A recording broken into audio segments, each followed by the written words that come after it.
Hello दोस्तों, welcome back to our YouTube channel Desi English में। दोस्तों, आज का हमारा टॉपिक है वनस्पतीय भोज्य पदार्थ, यानी इससे संबंधित जितने भी प्रीवियस ईयर के क्वेश्चन हैं, आज हम उसको पूरा एक ही वीडियो में सारा कॉन्सेप्ट क्लियर कर लेंगे। ठीक है, तो आज का हमारा पहला क्वेश्चन है, प्याज काटते वक्त हमें इस कारण रोना आता है। ऑप्शन ए सल्फर यौगिक से, ऑप्शन बी एंजाइम की क्रिया से, ऑप्शन सी वाष्पशील सल्फर के उत्पन्न से, ऑप्शन डी सभी से। तो लहसुन या प्याज काटते समय यदि आपके आंखों में आंसू आते हैं तो उसका कारण क्या होता है कि उसमें सल्फर यौगिक की मात्रा अधिक होती है, जिसके कारण से हमारे आंखों से आंसू निकलना स्टार्ट हो जाता है। ठीक है, अब चलते हैं अपने अगले क्वेश्चन की ओर। हमारा अगला क्वेश्चन है आज का, परिरक्षक जो रंगीन फलों के रसों में डाला जाता है। ऑप्शन ए बेंजोइक अम्ल, ऑप्शन बी स्कार्बिक अम्ल, option C sodium benzoate, option D sodium metabisulphite. तो परिरक्षक यानी रंगीन फलों के रसों में क्या डाला जाता है? ऑप्शन नंबर एक बेंजोइक अम्ल। क्या डाला जाता है? बेंजोइक अम्ल। ये रंगीन फलों के रसों में डाला जाता है। जैसे आप जेली बनाते हैं तो जेली क्या होता है? फलों के रसों से बनाया जाता है। तो उसको वो जो रंगीन फल होते हैं, जैसे नारंगी का जेली बनाना, ठीक है, या और भी खट्टे पदार्थों जो भी फ्रूट्स वगैरह हैं, तो उसमें बेंजोइक अम्ल मिलाया जाता है। अब चलते हैं हम नेक्स्ट क्वेश्चन की ओर। हमारा आज का अगला क्वेश्चन है, खाद्य प्रक्रमण जिसमें अनाज का स्टार्च मांड चीनी में परिवर्तित होता है। ऑप्शन ए पकाना, ऑप्शन बी भाप देना, ऑप्शन सी माल्ट करना, ऑप्शन डी बेक करना। तो इसका राइट आंसर क्या हो जाएगा? अनाज का जो स्टार्च होता है वो किस में परिवर्तित होता है? माल्ट करना। ठीक है, ऑप्शन नंबर सी इसका राइट आंसर हो जाएगा। अब चलते हैं अगले क्वेश्चन की ओर। हमारा अगला क्वेश्चन है, काली चाय से हरी चाय बेहतर होती है क्योंकि? ऑप्शन ए उसमें अधिक एंटीऑक्सीडेंट पाए जाते हैं, ऑप्शन बी वह हल्की होती है, ऑप्शन सी उसमें क्लोरोफिल पाया जाता है, और ऑप्शन डी वह देखने में सुंदर होती है। तो इसका राइट आंसर क्या हो जाएगा? इसका राइट आंसर हो जाएगा ऑप्शन नंबर ए, यानी उसमें अधिक एंटीऑक्सीडेंट पाए जाते हैं। किसमें? हरी चाय में। ठीक है, काली चाय से हरी चाय बेहतर होती है। इसलिए यदि आप चाय के शौकीन हैं तो आप कोशिश कीजिए हरी चाय पत्ती वाली चाय पीने के लिए। तो उससे क्या होगा? आपके हेल्थ के लिए भी अच्छा होगा, क्योंकि उसमें एंटीऑक्सीडेंट पाए जाते हैं जो आपके हेल्थ के लिए बेस्ट होते हैं। ठीक है, अब चलते हैं अपने अगले क्वेश्चन की ओर। हमारा अगला क्वेश्चन है आज का, प्राणिज भोज्य पदार्थों और वनस्पति भोज्य पदार्थों द्वारा प्राप्त होता है। ऑप्शन ए खनिज लवण, ऑप्शन बी वसा, option C protein, option D उपर्युक्त सभी। तो प्राणिज भोज्य पदार्थ जो होते हैं और वनस्पति, अगर दोनों को हम कंबाइन कर लेते हैं तो दोनों में से ये सभी प्राप्त हो जाएंगे, यानी खनिज लवण, वसा, प्रोटीन, ये सभी हमें पर्याप्त मात्रा में प्राप्त हो जाएंगे। तो इसका राइट आंसर हो जाएगा डी, यानी उपर्युक्त सभी। अब चलते हैं अपने अगले क्वेश्चन की ओर। हमारा अगला क्वेश्चन है, क्वेश्चन नंबर 11, निम्नलिखित में से किसमें गाइट्रोजेनिक घटकें नहीं होती हैं? ठीक है, इसमें है ऑप्शन नंबर ए पालक, ऑप्शन बी बंद गोभी, ऑप्शन सी फूल गोभी, ऑप्शन डी सलजम। तो जो गाइट्रोजेनिक घटकें होती हैं वो किन में नहीं पाई जाती हैं? पूछा गया, नहीं शब्द आया है तो किन में नहीं पाई जाती है? पालक में नहीं पाया जाता, क्योंकि पालक में ऑक्सलेट्स पाया जाता है, और ये जो होता है हमारे बॉडी में आयरन के अब्जॉर्प्शन में थोड़ा सा क्या होता है? डिफिकल्टी उत्पन्न करता है। यानी अगर हम पालक खाते हैं तो उसमें जो पाया जाने वाला ऑक्सलेट्स होता है, उसकी वजह से हमारे बॉडी में जो आयरन होता है उसको अब पचने में और अवशोषित होने में रुकावट डालता है। ठीक है, तो इसमें पूछा गया था गाइट्रोजेनिक घटकें नहीं है, तो यानी पालक में ऑक्सलेट्स पाया जाता है, तो इसका मतलब पालक में गाइट्रोजेनिक घटकें नहीं पाई जाती हैं।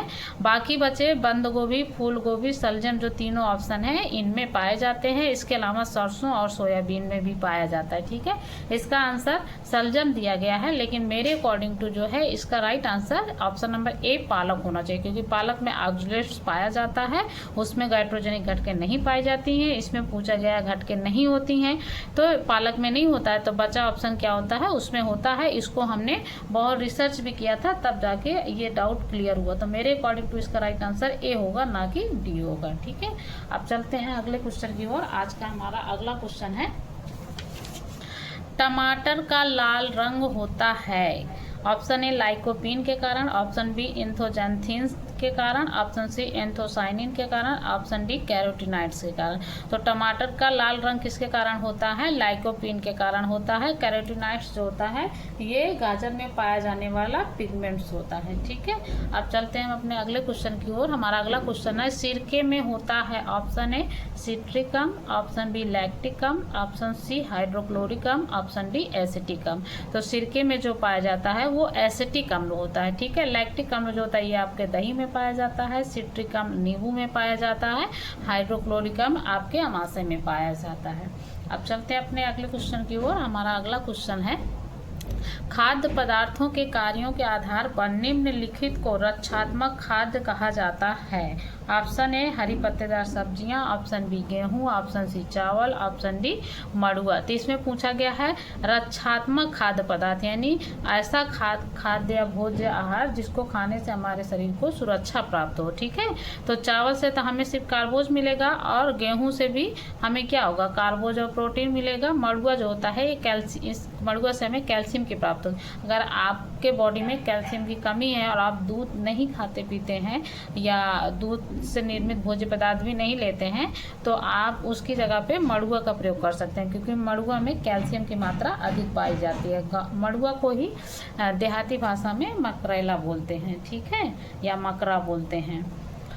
तो ये रक्षात्मक खाद्य पदार्थ क्या हो गया, हरी पत्तेदार सब्जियां। इसका राइट आंसर ए हो जाएगा, क्योंकि हरी पत्तेदार सब्जियां जो होती हैं इनमें मिनरल्स भी होते हैं। ठीक है, और जो मिनरल्स होते हैं वो हमारे लिए क्या होते हैं, हमारे बॉडी को प्रोटेक्ट करते हैं, तो वो रक्षात्मक खाद्य पदार्थ होते हैं। ठीक, अब चलते हैं अपने नेक्स्ट क्वेश्चन की ओर। हमारा अगला क्वेश्चन है, काली चाय के उत्पादन की क्रिया का एक महत्वपूर्ण चरण है। ऑप्शन ए खमीरीकरण, ऑप्शन बी सतह पर स्थिर करना, ऑप्शन सी मिश्रित करना, ऑप्शन डी पीसना। तो काली चाय के उत्पादन की क्रिया का जो महत्वपूर्ण चरण होता है वो ऑप्शन नंबर ए यानी खमीरीकरण, उसका फर्मेंटेशन किया जाता है। ठीक, अब हम चलते हैं अपने नेक्स्ट क्वेश्चन की ओर।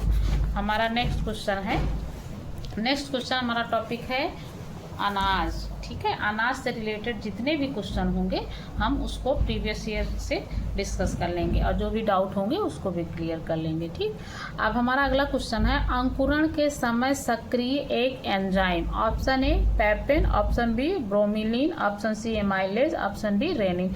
तो अंकुरण के समय जो एंजाइम सक्रिय होता है वो क्या होता है, ऑप्शन नंबर सी एमाइलेज। ठीक है, पेपेन जो होता है पपीते में पाया जाता है, ब्रोमीलिन जो होता है ये अनानास के प्रोटीन को तोड़ने में, रेनिन जो होता है दूध के प्रोटीन को पचाने में सहायक होता है। तो अंकुरण के समय जो सक्रिय एंजाइम है वो एमाइलेज है। ठीक, अब नेक्स्ट क्वेश्चन की ओर चलते हैं।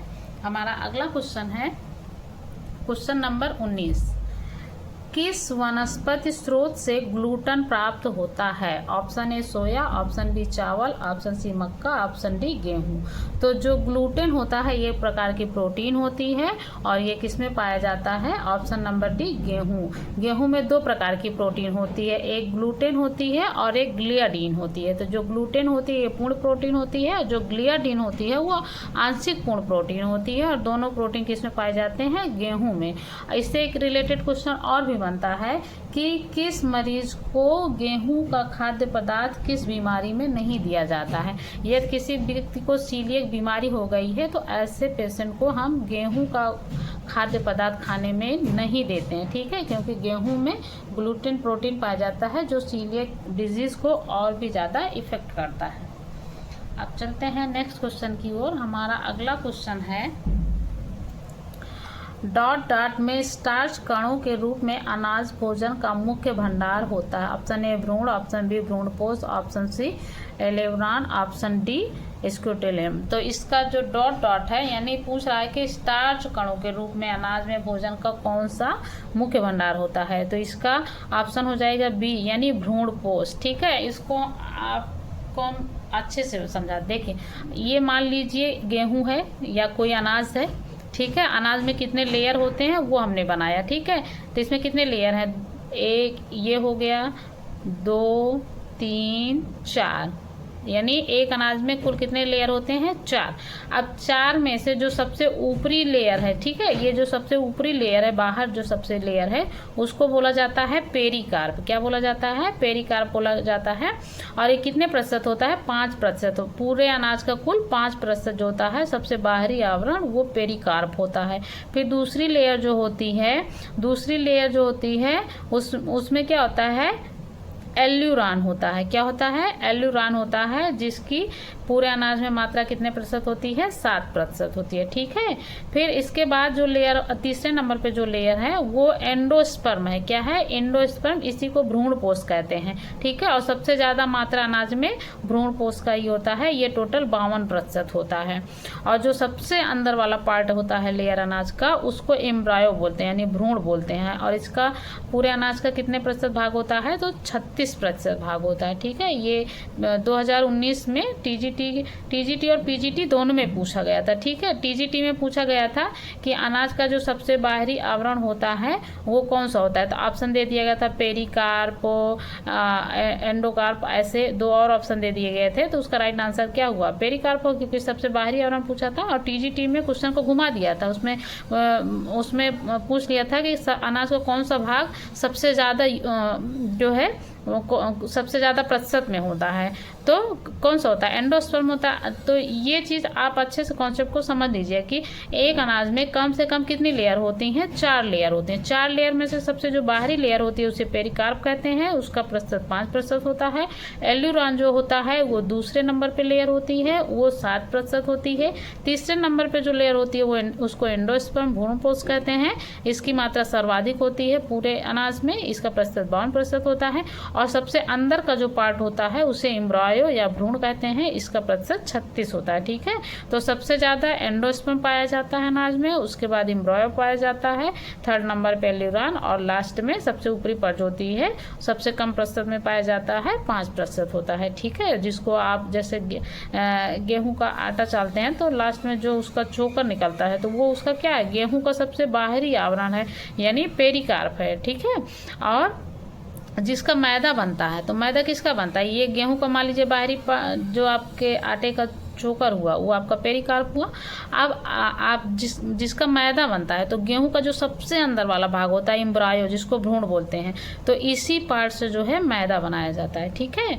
और आप जो खाने में आटे का प्रयोग करते हैं तो वो क्या होता है? एंडोस्पर्म होता है। ठीक है। ये जो 52% होता है इसको हम लोग खाने में यूज़ करते हैं। ठीक है। अब चल, आई होप आपको ये समझ में आया होगा। ये 2019 और 2021 में इसी से रिलेटेड क्वेश्चन पूछा गया था, बस उसका क्वेश्चन का थोड़ा पैटर्न चेंज कर दिया गया था। 2021 में पेरिकार्प से रिलेटेड क्वेश्चन था और 2019 में जो था एंडोस्पर्म से रिलेटेड क्वेश्चन था। यानी यहाँ से क्वेश्चन आपके आ सकते हैं, तो इस चीज़ को आप अच्छे से कॉन्सेप्ट क्लियर कर लीजिएगा। ठीक है। आई होप आपको समझ में आ गया होगा। आप चलते हैं हम अपने नेक्स्ट क्वेश्चन की ओर। हमारा अगला क्वेश्चन है, हम सिर्फ टीजीटी पीजीटी से रिलेटेड जो क्वेश्चन है उसी को सॉल्व कर रहे हैं। ठीक है। अभी हम नेट के क्वेश्चन को स्किप कर दे रहे हैं, क्योंकि जब हम नेट को जो है नेट एग्जाम की प्रिपरेशन करेंगे तब हम वहाँ पे नेट के सारे क्वेश्चन को अच्छे से डिटेल में एक्सप्लेन कर देंगे। अभी हमें टारगेट करना है टीजीटी पीजीटी एलटी और जीआईसी के लिए। जीआईसी में तो होम साइंस की अभी सीट नहीं अनाउंस हुई है, हो सकता हो कि कुछ सीटें होम साइंस की भी उसमें ऐड कर दी जाएँ। तो अभी हम तैयारी अपना पूरा मान के चलते हैं कि हमें जो भी होम साइंस से रिलेटेड एग्जाम हो, हमारी तैयारी एकदम अच्छे से होनी चाहिए। ठीक है। तो हमारा अगला क्वेश्चन है, गेहूं के मोटीन में सबसे कम मात्रा में पाया जाने वाला एमिनो एसिड है। Option A methionine, option B tryptophan, option C lysine, option D leucine. ठीक है। तो इसमें गेहूं की प्रोटीन पूछी जा रही है कि सबसे कम मात्रा में पाया जाता है, तो वो है ऑप्शन नंबर सी लाइसिन। देखो, लाइसिन जो होता है ये अनाजों में नहीं पाया जाता है, लेकिन दाल में पाया जाता है। ठीक। अब चलते हैं नेक्स्ट क्वेश्चन की ओर। हमारा अगला क्वेश्चन है, निम्नलिखित में से किस अनाज के प्रति 100 ग्राम में अधिक प्रोटीन होता है? ऑप्शन ए गेहूं, ऑप्शन बी बाजरा, ऑप्शन सी ज्वार, ऑप्शन डी चावल। तो अनाज यानी अनाज जो है 100 ग्राम अनाज प्रति 100 ग्राम में सबसे ज़्यादा प्रोटीन किसमें पाई जाएगी? तो सबसे ज़्यादा किसमें पाई जाएगी? गेहूं में। ठीक है, नंबर 1 गेहूं में पाया जाएगा, नंबर 2 बाजरा में, नंबर 3 ज्वार में, नंबर 4 चावल में। इसका मतलब है कि चावल में सबसे कम प्रोटीन पाई जाती है और गेहूं में सबसे ज़्यादा प्रोटीन पाई जाती है। मोटे अनाजों में बाजरा में दूसरे नंबर पे है और ज्वार तीसरे नंबर पे है। अब चलते हैं अगले क्वेश्चन की ओर। हमारा अगला क्वेश्चन है, अनाज का एक एक्सचेंज देता है। Option A 100 calorie, option B 70 calorie, option C 50 calorie, option D 40 calorie. तो इसका राइट आंसर हो जाएगा सी 50 कैलोरी। 50 से 100 कैलोरी सामान्य डाइट होता है, लेकिन ऑप्शन में 100 तो 100 हम इसमें जो 50 कैलोरी होता है ये डाइट के लिए होता है। ठीक है, और जो 100 कैलोरी सामान्य डाइट के लिए होता है। इसमें अनाज का एक एक्सचेंज पूछा गया है, तो अनाज का जो एक एक्सचेंज होता है वो कितना होता है? 50 कैलोरी होता है। अब चलते हैं अपने नेक्स्ट क्वेश्चन की ओर। हमारा अगला क्वेश्चन है, प्रत्येक वर्ष फसल के समय खरीद लेना चाहिए। ऑप्शन ए चावल, ऑप्शन बी आटा, ऑप्शन सी घी, ऑप्शन डी आलू। तो प्रत्येक वर्ष फसल के समय हमें क्या खरीद लेना चाहिए? चावल, क्योंकि चावल जो होता है जल्दी खराब नहीं होता है, और आटा, आलू और घी भी खराब नहीं होता है। लेकिन यहाँ फसल की बात की गई है, तो घी तो अनाज फसल है नहीं, और आलू है, चावल है, ठीक है, आटा है। तो आटा तो ज़्यादा दिन चलता नहीं है, क्योंकि इसमें फंगस नमी के कारण लग जाते हैं, कीड़े पड़ जाते हैं। और आलू भी जो होता है टेम्परेचर के अकॉर्डिंग टू, अगर नॉर्मल टेम्परेचर है तो जल्दी नहीं ख़राब होता है, लेकिन गर्मी अगर टेम्परेचर ज़्यादा है तो ख़राब हो जाता है। लेकिन चावल को आप अधिक मात्रा में आप लेकर रख सकते हैं। आप चलते हैं नेक्स्ट क्वेश्चन की ओर। हमारा अगला क्वेश्चन है, गेहूं में पाया जाता है। Option A stone, option B albumin, option C gluten, option D इनमें से कोई नहीं। तो गेहूं में क्या पाया जाता है? ग्लूटीन पाया जाता है। ठीक, आप चलते हैं नेक्स्ट क्वेश्चन की ओर। अगला क्वेश्चन है, चीनी को अपमिश्रित किया जाता है। ऑप्शन ए सफ़ेद पत्थर से, ऑप्शन बी माड़ी से, ऑप्शन सी सीरा से, ऑप्शन डी इनमें से कोई नहीं। तो चीनी को किस में अपमिश्रित किया जाता है? सफ़ेद पत्थर से। अपमिश्रित करने का मतलब होता है कि चीनी में कौन सा पदार्थ मिलावट किया जाता है। ठीक है, तो मार्केट में क्या होता है, जहाँ मांग अधिक होती है, उत्पादन कम होता है, तो लोग मुनाफा कमाने के चक्कर में उसमें कुछ मिलावट कर देते हैं। तो चीनी में किसका मिलावट कर देते हैं? सफ़ेद पत्थर का, क्योंकि पत्थर भी सफ़ेद होता है, चीनी भी सफ़ेद होती है, उसके दाने उसमें ऐड कर दिए जाते हैं। ठीक है, अब चलते हैं नेक्स्ट क्वेश्चन की ओर। हमारा अगला क्वेश्चन है हमारा, ये थोड़ा इस डाउट वाला क्वेश्चन है। डाउट इसलिए कि इसका आंसर क्वेश्चन के अकॉर्डिंग टू इसमें ऑप्शन नहीं दिया गया था, फिर भी आंसर मान लिया गया था। इसमें पूछा गया भूरी क्रांति संबंधित है। ऑप्शन ए गेहूं, ऑप्शन बी तेल तथा तेल बीज, ऑप्शन सी फूल, ऑप्शन डी रेशम। ठीक है, तो गेहूं को जो है हरित क्रांति कहते हैं, तेल तथा तेल बीज को पीली क्रांति कहते हैं, रेशम को सेरिकल्चर बोलते हैं।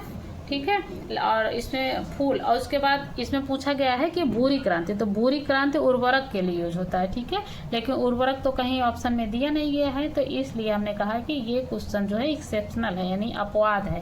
क्वेश्चन जो पूछा गया है उसका आंसर ऑप्शन में नहीं दिया गया है। ठीक है, अब चलते हैं नेक्स्ट क्वेश्चन की ओर। हमारा अगला क्वेश्चन है, निम्न खाद्य वर्ग में से मुख्य खाद्य वर्ग कौन सा है? ऑप्शन ए फल व सब्जियां, ऑप्शन बी गेहूं व मोटे अनाज, ऑप्शन सी घी व तेल, ऑप्शन डी अंडे व मांस। तो इसमें पूछा गया है कि मुख्य खाद्य वर्ग कौन सा है।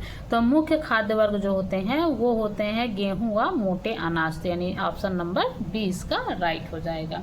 चलते हैं नेक्स्ट क्वेश्चन की ओर। हमारा अगला क्वेश्चन है, अनाज और दाल के अंकुरण के बारे में क्या सही नहीं है? ऑप्शन ए विटामिन सी की मात्रा ज़्यादा होना, ऑप्शन बी विटामिन बी की मात्रा ज़्यादा होना, ऑप्शन सी पोषण विरोधक अंश का ज़्यादा होना, ऑप्शन डी पकाने में कम समय लगना। ठीक है, तो इसमें नहीं पूछा गया है, तो इसमें राइट आंसर इसका होगा सी, पोषण विरोधक अंश का ज़्यादा होना अंकुरण के बारे में सही नहीं है। यदि आप अनाज और दाल को अंकुरित करते हैं तो उसमें विटामिन सी की मात्रा ज़्यादा हो जाती है, बढ़ जाती है, विटामिन बी की भी मात्रा बढ़ जाती है, और पकाने में समय भी कम लगता है। ये तीनों ए, बी और डी, ये तीनों ऑप्शन सही हैं। इसमें बचा क्या? सी, जो गलत है। पोषण विरोधक अंश का ज़्यादा होना, ये आंसर गलत है, इसमें नहीं पूछा गया था, तो ये सी हो जाएगा। नेक्स्ट क्वेश्चन की ओर चलते हैं। हमारा अगला क्वेश्चन है, गेहूं में सबसे कम मात्रा में पाया जाने वाला एमिनो एसिड है। Option A methionine, option B tryptophan, option C lysine, option D leucine. तो इसमें सबसे कम मात्रा पूछी गई है, तो गेहूं में सबसे कम मात्रा में क्या पाया जाता है? Option number C lysine. Lysine जो होता है दाल में अधिक मात्रा में पाया जाता है, लेकिन अनाजों में कम मात्रा में पाया जाता है। अब चलते हैं नेक्स्ट क्वेश्चन की ओर। हमारा अगला क्वेश्चन है, अनाज की पिसाई से, चमकाने से और परिष्करण करने से मुख्यतः जो विटामिन नष्ट हो जाती है वह है ऑप्शन ए, ऑप्शन बी। तो इसका राइट आंसर हो जाएगा ऑप्शन बी। अब चलते हैं नेक्स्ट क्वेश्चन की ओर। हमारा अगला क्वेश्चन है, आज का हमारा अगला क्वेश्चन है, अनाज जिस अमीनो अम्ल में अपूर्ण होते हैं वह है। Option A methionine, option B lysine, option C valine, option D tyrosine. तो अनाज जिस अमीनो अम्ल में अपूर्ण होते हैं होता है लाइसिन, ठीक है, क्योंकि लाइसिन दाल में पाया जाता है। देखिए इसको आप नोट कर लीजिए, बहुत ही इंपॉर्टेंट चीज़ है, क्योंकि इससे रिलेटेड बार बार क्वेश्चन आपको मिलेंगे, ठीक है। तो इसको याद कर लीजिए कि अनाज में जो होता है लाइसिन थ्रियोनिन नहीं पाया जाता है। अनाज में क्या होता है? लाइसिन थ्रियोनिन नहीं पाया जाता है, लेकिन दालों में क्या है? मिथियोनिन और ट्रिप्टोफान नहीं पाया जाता है। दाल में लाइसिन और थ्रियोनिन नहीं पाया जाता है, अनाजों में लाइसिन थ्रियोनिन नहीं पाया जाता है और दालों में मिथियोनिन और ट्रिप्टोफान नहीं पाया जाता है। यानी मिथियोनिन और ट्रिप्टोफान अनाजों में पाया जाता है लेकिन दालों में नहीं पाया जाता है। लाइसिन थ्रियोनिन जो होता है अनाजों में नहीं पाया जाता है लेकिन दालों में पाया जाता है। जस्ट उसका अपोजिट हो जाएगा, ठीक है। इसलिए अनाजों में क्या नहीं पाया जाता उसको याद कर लीजिए, दालों में क्या नहीं पाया जाता उसको याद कर लीजिए। दो में से एक भी याद कर लेंगे तो जस्ट उसका अपोजिट कर देंगे तो आंसर राइट। अगर क्वेश्चन पूछा जाता है कि अनाजों में क्या नहीं पाया जाता है तो आप बताएंगे लाइसिन थ्रियोनिन नहीं पाया जाता। लेकिन अगर क्वेश्चन को यहीं घुमा दिया जाए कि अनाजों में क्या पाया जाता है, तब आप क्या बोलेंगे? अनाजों में मिथियोनिन और ट्रिप्टोफान पाया जाता है। अगर क्वेश्चन पूछता है कि दालों में क्या पाया जाता है तो आप बताएंगे कि दालों में लाइसिन थ्रियोनिन पाया जाता है। अगर क्वेश्चन पूछा जाए दालों में क्या नहीं पाया जाता है तब आप बताएंगे मिथियोनिन और ट्रिप्टोफान नहीं पाया जाता है। ओके, आई होप आपको समझ में आएगा, ये बहुत ही इंपॉर्टेंट है, इसको कहीं पे नोट कर लीजिए। अब चलते हैं नेक्स्ट क्वेश्चन की ओर। नेक्स्ट क्वेश्चन जो है वो दालों से संबंधित है, उसको हम डिस्कस कर लेंगे। अगला क्वेश्चन है दाल से संबंधित जितने भी अभी तक क्वेश्चन पूछे गए हैं एग्जाम में हम उसको डिस्कस करेंगे। तो इसमें है दालों में प्रोटीन की मात्रा होती है। ऑप्शन ए 10 से 15%, ऑप्शन बी 20 से 25%, ऑप्शन सी 25 से 40%, ऑप्शन डी 5 से 10%। तो इसका राइट आंसर हो जाएगा बी, यानी 20 से 25% जो होता है वो दालों में प्रोटीन की मात्रा होती है। ये एकदम फैक्ट आंसर है, इसको भी आप याद कर लीजिए। नेक्स्ट क्वेश्चन है, अगला क्वेश्चन है दाल में प्रचुर मात्रा में होता है। ऑप्शन ए रेशा, option B protein, option C कार्बोज, ऑप्शन डी वसा। तो दालों में प्रचुर मात्रा में क्या होता है? ऑप्शन बी यानी प्रोटीन होता है। नेक्स्ट क्वेश्चन, हमारा नेक्स्ट क्वेश्चन है दालें अच्छा साधन है किसके? ऑप्शन ए रेशों का, ऑप्शन बी प्रोटीनों का, ऑप्शन सी कार्बोहाइड्रेट का, ऑप्शन डी वसा का। तो दालें जो होते हैं सबसे अच्छा साधन किसका है? प्रोटीनों का, ठीक है। अनाजों में जो होता है दाल जो होता है उसमें प्रोटीन की मात्रा सबसे ज़्यादा पाई जाती है। अगला क्वेश्चन है दालों का अंकुरण पोषणात्मक दृष्टि से महत्वपूर्ण है क्योंकि ऑप्शन ए या पाचनशीलता में वृद्धि करता है, ऑप्शन बी विटामिन सी को बढ़ाता है, ऑप्शन सी लौह तत्व की जैव उपलब्धता को बढ़ाता है, ऑप्शन डी इसका होगा उपर्युक्त तो सभी। तो इसका राइट आंसर क्या हो जाएगा? ऑप्शन डी, यानी ये तीनों ऑप्शन जो है ये अंकुरण पोषण की दृष्टि से महत्वपूर्ण होते हैं। यानी आप अनाज या दाल को अंकुरित करके खाने में प्रयोग करते हैं तो उससे क्या होता है? पाचनशीलता भी बढ़ती है, आप विटामिन सी भी बढ़ता है और लौह तत्व की जैव उपलब्धता भी बढ़ती है और इसमें विटामिन बी की भी उपलब्धता बढ़ती है, विटामिन ई भी बढ़ता है, ठीक है। इसलिए हमेशा अनाजों को अंकुरित करके खाने से ज़्यादा फायदेमंद होता है। अब हमारा अगला क्वेश्चन है, अगले क्वेश्चन की ओर चलते हैं। अगला क्वेश्चन है, देखिए लाइसिन पाया जाता है किसमें? ऑप्शन ए दूध, ऑप्शन बी दाल, ऑप्शन सी दलिया, ऑप्शन डी चावल। तो लाइसिन किसमें पाया जाता है? ऑप्शन बी दाल, यानी लाइसिन जो होता है लाइसिन और थ्रियोनिन दाल में पाया जाता है लेकिन अनाज में नहीं पाया जाता है। तो इसमें पूछा जाता है लाइसिन पाया जाता है तो दाल में पाया जाता है, अनाज में नहीं पाया जाता है, ठीक है। अब अगला क्वेश्चन है दालें तथा फलियां किस पोषक तत्व की उत्तम स्रोत हैं? ऑप्शन ए वसा, option B protein, option C carbohydrate, option D खनिज लवण। तो अभी जस्ट इसी से संबंधित क्वेश्चन था। दालें सबसे अच्छे किसके स्रोत हैं? प्रोटीन के हैं, तो ऑप्शन नंबर बी हो जाएगा। नेक्स्ट क्वेश्चन है, टेम्पे बना होता है ऑप्शन ए चना से, ऑप्शन बी सोयाबीन से, ऑप्शन सी राजमा से, ऑप्शन डी लोबिया चावल से। तो इसका राइट आंसर होगा बी, यानी टेम्पे जो होता है वो सोयाबीन से बनता है। अगला क्वेश्चन है हमारा, दालों में पाया जाने वाला रोधक है? Option A trypsin, option B pepsin, option C biotin, option D avidin. तो दालों में पाया जाने वाला जो रोधक होता है वो ऑप्शन नंबर ए ट्रिप्सिन होता है। ठीक है, ये ऊपर जो ऑप्शन आपको दिख रहा है दालों में पाए जाने वाले विषैले पदार्थ, इसको याद कर लीजिएगा। ट्रिप्सिन इनहिबिटर, लेथराइजोनस, ग्वाइट्रोजोनस, सरसों, सोया, बंद गोभी, सलजम, ये क्या है? ग्वाइट्रोजेनिक घटकें हैं। ठीक है, तो ये जो होती हैं दालों में क्या होता है? रोधक का कार्य करती हैं। अगला क्वेश्चन है हमारा टॉपिक फल से संबंधित जो भी क्वेश्चन है उसको देख लेते हैं। ठीक है, तो अगला क्वेश्चन है, फल और सब्जियां अच्छे स्रोत हैं? ऑप्शन ए विटामिन के, ऑप्शन बी पानी के, ऑप्शन सी ऊर्जा के, ऑप्शन डी प्रोटीन के। तो फल सब्जियां किसके अच्छे स्रोत हैं? ऑप्शन ए विटामिन के।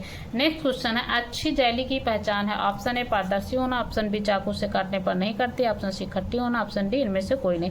तो जो अच्छी जेली होती है वो कैसी होती है? ऑप्शन नंबर इसका ए राइट होगा, पारदर्शी होना चाहिए। ठीक है, जेली जो होती है वो खट्टे रसदार फलों से बनाया जाता है और जैम जो होता है वो फलों के गूदों से बनाया जाता है। ओके, आप चलते हैं नेक्स्ट क्वेश्चन की ओर। अगला क्वेश्चन है, ताजे फल तथा सब्जियां आहार में सम्मिलित किए जाते हैं? ऑप्शन ए शरीर निर्माण आहार के रूप में, ऑप्शन बी ऊर्जा देने के वाले आहार के रूप में, ऑप्शन सी सुरक्षात्मक आहार के रूप में, इनमें से कोई नहीं, ऑप्शन नंबर डी। तो इसका राइट आंसर क्या हो जाएगा? ऑप्शन नंबर सी, ताजे फल सब्जियां जो होते हैं उनमें सुरक्षात्मक आहार के रूप में प्रयोग किया जाता है क्योंकि इसमें मिनरल्स उपस्थित होते हैं। अगला हमारा नेक्स्ट क्वेश्चन है, पेक्टिन पाया जाता है? ऑप्शन ए केले में, ऑप्शन बी अमरूद में, ऑप्शन सी गेहूं में, ऑप्शन डी अंडे में। तो जो पेक्टिन होता है वो अमरूद में पाया जाता है, यानी खट्टे फलों में पाया जाता है पेक्टिन। ठीक, अगला क्वेश्चन है हमारा, रसाकर्षण का सिद्धांत संरक्षित करने के लिए उपयुक्त किया जाता है? Option A jam, option B jelly, option C अचार, ऑप्शन डी उपर्युक्त सभी। तो रसाकर्षण सिद्धांत संरक्षित किसके लिए किया जाता है? इन तीनों के लिए किया जाता है। नेक्स्ट क्वेश्चन है, चीनी का जेली में कार्य है? ऑप्शन ए बैक्टीरिया को निष्क्रिय करना, ऑप्शन बी अतिरिक्त जल को जेली में बांध कर रखना, ऑप्शन सी स्वादिष्ट बनाना, ऑप्शन डी रंग प्रदान करना। तो चीनी का काम क्या होता है? ऑप्शन नंबर इसका राइट हो जाएगा, बैक्टीरिया को निष्क्रिय करना। ठीक है, कोई भी जैसे हम जैब, जेली, मुरब्बा, कुछ भी कैंडी बनाते हैं उसमें चीनी की मात्रा अधिक होने के कारण उसमें फंगस बैक्टीरिया नहीं लगते हैं, उसे आप सालों साल संरक्षित करके बना के रख सकते हैं। ठीक है, तो आज के लिए बस इतना ही। अब मिलते हैं नेक्स्ट वीडियो में। अगला हमारा टॉपिक होगा सूखे मेवे। ठीक है, इससे संबंधित जितने भी प्रीवियस ईयर क्वेश्चन होंगे उसको हम डिस्कस करेंगे। तब तक के लिए bye bye. Thanks for watching my video. Please like, share and subscribe my channel.